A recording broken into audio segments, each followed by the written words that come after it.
Did you know that around 80% of Southern Ontario's original forest cover is gone? Shocking, right? This is an example of overconsumption.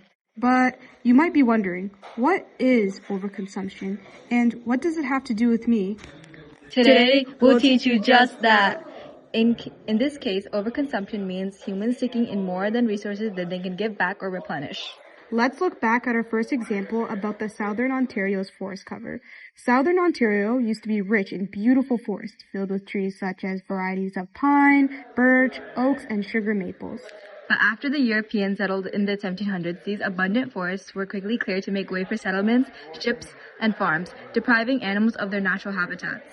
Eventually, this practice of overconsumption led to erosion, droughts, flooding, loss of wildlife and habitats, as well as difficulty growing crops. It was only then did they realize that planting trees was the only way to reverse their actions.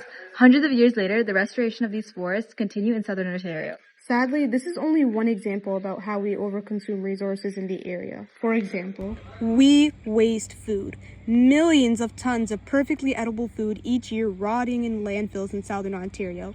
Imagine how many people it could have fed. Too many unsustainable and non-renewable resources, such as single-use plastics, which are found in bottles, bags, and flimsy packaging from companies, we use them only once before throwing them away.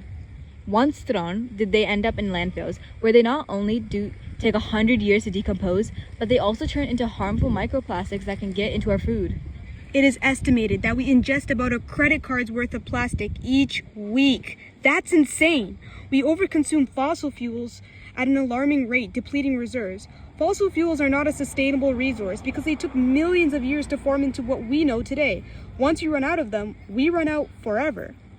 Additionally, we overfish and overhunt. We put these species in danger and even make some of them extinct. For example, do you see this cute little bird? That's the piping plover. It is an endangered bird species due to human activities, such as urbanism on the beaches that they live on. These human actions threaten and disturb them, as well as harm their eggs and chicks. So who knows, in a couple of years, they might be gone forever. But why do we overconsume resources, apart from the fact that we need to support our economy and increasing populations? The main culprit is consumer culture. Consumer culture happens when humans revolve their lives around buying things to keep up with trends. These behaviors are fueled by advertisements and marketing strategies, giving people a desire to buy goods, whether necessary or not. Consumer culture is the biggest cause of overconsumption. People believe that buying more will help them cope with issues such as stress. But we should always keep in mind that the more you buy, the more energy and resources are used to keep up with the demand. Also, these practices negatively affect Indigenous people who have been on this land for thousands of years. Indigenous people believe in caring and sharing the land, as well as sustainable usage of trees, fishing, and hunting. They don't believe in wasting food. When they catch an animal, they use every part of its body.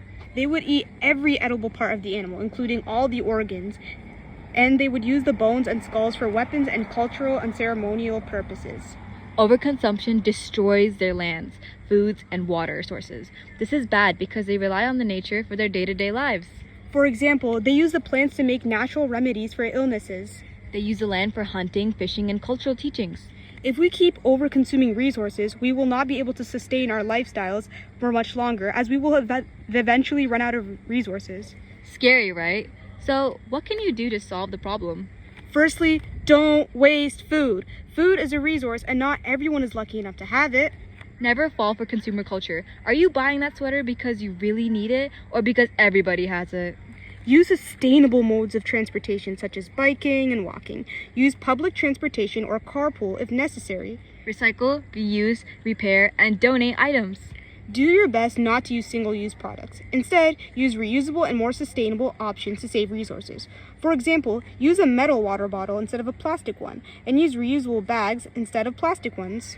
Buy local products. It saves the world from pollution caused by transporting goods from across the world. Be energy efficient. For example, if it's sunny outside, open the curtains. Finally, plant trees to help fight deforestation. So let's solve this problem together. One step at a time.